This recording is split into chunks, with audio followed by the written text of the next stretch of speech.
ఏదైనా real estate సంస్థలో flat తీసుకునే ముందు దానికి రేరా అనుమతి ఉందా లేదా అని చెక్ చేసుకుంటే మోసపోయే అవకాశం ఉండదని అన్నారు రేరా సెక్రటరీ శ్రీనివాసరెడ్డి. ప్రతి ప్రాజెక్టుకు రిజిస్ట్రేషన్ నెంబర్ ఉంటుందని, దాని ద్వారా రేరా వెబ్సైట్లో ప్రాజెక్టుకు సంబంధించిన వివరాలన్నీ చెక్ చేసుకోవచ్చని ఆయన చెప్పారు. అలా కాకుండా ఫ్రీ లాంచ్ ఆఫర్ అని చెక్ చేసుకోకుండా కొంటే మోసపోయే అవకాశం ఉంటుందని హెచ్చరిస్తున్న శ్రీనివాసరెడ్డితో మా ప్రతినిధి సురేష్ ఫేస్ టు ఫేస్. హైదరాబాద్లో ఫ్రీలాన్స్ పేరుతో మోసాలు చేస్తున్న రియల్ ఎస్టేట్ కంపెనీ బాధితులు రోజురోజు పెరుగుతూ ఉన్నారు. పోలీస్ స్టేషన్లో ఫిర్యాదులు చేస్తున్నారు. ఫ్రీలాన్స్ పేరిట కోట్ల రూపాయలు డబ్బులు కట్టి మోసపోయిన తర్వాత పోలీస్ స్టేషన్లకు వస్తున్నారు.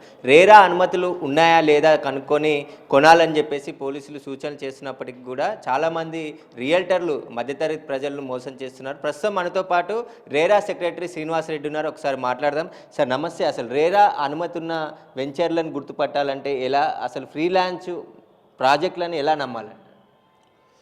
First of all RERA registration లేకుండా ఏ ప్రమోటర్ కానీ ఏ రియల్ ఎస్టేట్ సంస్థ కానీ సేల్స్ చేయకూడదు.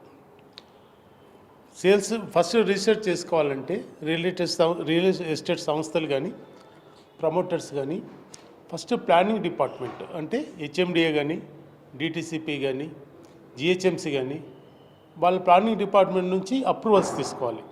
తర్వాత లోకల్ అథారిటీ అంటే గ్రామ పంచాయతీ కానీ మున్సిపాలిటీస్ కానీ వాళ్ళ నుంచి లేఅవుట్ శాంక్షన్ ప్రొసీడింగ్స్ కూడా రావాలి. అవి వచ్చిన తర్వాత documents, CA report, engineers report, ఆ ప్రాజెక్ట్కి ఎంత కాస్ట్ అవుతుంది, ఆ పర్టికులర్స్ అన్నీ కూడా మన రేరా వెబ్సైట్ ఉంటుంది. రేరా వెబ్సైట్లో అవన్నీ కూడా అప్లోడ్ చేయాలన్నమాట. తర్వాత ఈ అప్లోడ్ చేసిన తర్వాత ఇక్కడ మన స్క్రూటినీ టీం ఉంటుంది, అథారిటీ ఉంటుంది. మొత్తం ఈ ప్రాజెక్టు అన్నీ లీగల్గా కరెక్ట్ ఉందా, అతను ప్రమోటర్ చేయగలుగుతాడా లేదా, ఇవన్నీ వెరిఫై చేసిన తర్వాత మేము రేరా రిజిస్ట్రేషన్ ఇక్కడ అవుతుంది. ఈ రేరా రిజిస్ట్రేషన్ అయిన ప్రాజెక్టులే చూడడం వల్ల, దాంట్లోనే కొనడం వల్ల అడ్వాంటేజ్ ఉంటుంది.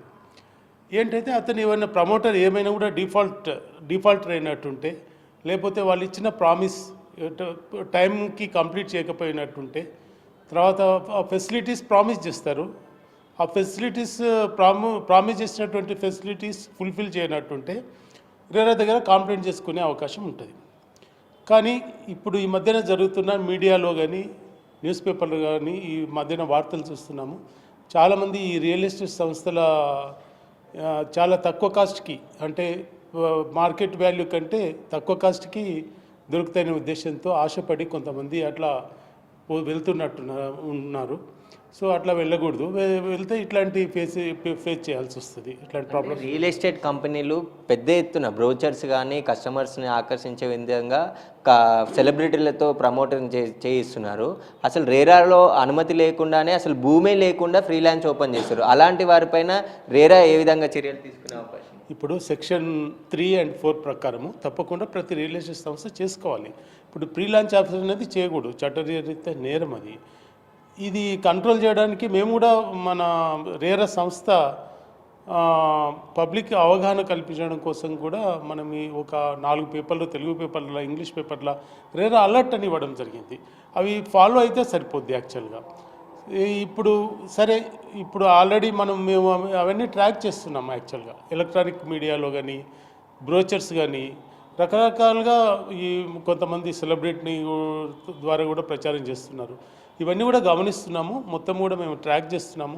చాలామంది సంస్థలకు ఆల్రెడీ నోటీసులు ఇవ్వడం జరిగింది, షోకాజ్ నోటీసు ఇవ్వడం జరిగింది, పెనాల్టీస్ కూడా విధించడం జరిగింది. మేము షోకాజ్ నోటీసులు ఇచ్చిన తర్వాత, పెనాల్టీస్ వేసిన తర్వాత కూడా కొంతమంది రియల్ ఎస్టేట్ కొన్ని సంస్థలు మన దగ్గర రిజిస్ట్రేషన్ చేసుకున్నాయి. మిగతా వాళ్ళు కూడా ఇప్పుడు ఏవైతే ఉన్నాయో పెనాల్టీస్ ఒక 36 crores పెనాల్టీ ఆల్రెడీ వేసాము. 15 crores 16 crores ఆల్రెడీ మేము వాళ్ళ నుంచి రాబట్టుకున్నాము. మిగతాది కూడా వసూలు చేయడానికి మేము ప్రయత్నం చేస్తున్నాం. ఎలా గుర్తుపట్టాలి రేరాలో ఉందా లేదా ప్రాజెక్ట్ అనే దానిపైన? కస్టమర్ ఒక ప్లాట్ బుక్ చేసుకునే ముందు కానీ కస్టమర్ అనే వాళ్ళు రేరా రిజిస్ట్రేషన్ ఎక్కడని అడగాలి. First point, RERA registration number చెప్తే మన వెబ్సైట్ ఉంటుంది, రేరా వెబ్సైట్ ఉంది. వెబ్సైట్ చూసుకుంటే ప్రమోటర్ యొక్క పూర్వపరాల హిస్టరీ వస్తుంది, ఎన్ని యూనిట్స్ ఇవన్నీ డీటెయిల్స్ మొత్తం ఉంటుంది. సిఏ రిపోర్టు కంప్లీట్గా అన్నీ ఉంటాయి. తర్వాత మన క్వార్టర్లీ రిపోర్ట్స్, వాళ్ళు అంటే ప్రోగ్రెస్ ఎంత ఉంది, వాళ్ళు మన యూనిట్ ప్రోగ్రెస్, మన ప్రాజెక్ట్ ప్రోగ్రెస్, క్వార్టర్లీ రిపోర్ట్స్ ఉంటాయి, యాన్యువల్ రిపోర్ట్స్ ఉంటాయి. అన్నీ వెరిఫై చెక్ చేసుకొని కొంటే సేఫ్గా ఉంటాయి. ఆ రియల్ ఎస్టేట్లో ఎవరైనా ఇండ్లు కొనుగోలు చేయాలన్నా లేదంటే ఫ్రీలాన్స్ ఆఫర్ అనేది మోసపూరితమైనది, వాటిని ఎట్టి పరిస్థితుల్లో నమ్మొద్దని చెప్తున్నారు. ఏదైతే ప్రాజెక్టుకు సంబంధించి రేరా అనుమతి ఉందా లేదా అనేది వెబ్సైట్లో తనిఖీ చేస్తే ఖచ్చితంగా అక్కడ కనబడుతుంది. దాని ద్వారా తాము ఒకవేళ రేరా రిజిస్ట్రేషన్ అయ్యి ఉంటే దాంట్లో ఖచ్చితంగా రేరా చర్యలు తీసుకుంటుంది ఒకవేళ కస్టమర్లను మోసం చేస్తే. కాబట్టి ప్లాట్ కొనే ముందు ఆ ప్రాజెక్ట్కి రేరా అనుమతి ఉందా లేదా అనేది కంపల్సరీగా కస్టమర్స్ చెక్ చేసుకోవాలని చెప్పేసి కూడా రేరా సెక్రటరీ చెప్తున్నారు. కెమెరామెన్ లక్ష్మీకాంత్తో సురేష్, బిగ్ టీవీ, హైదరాబాద్.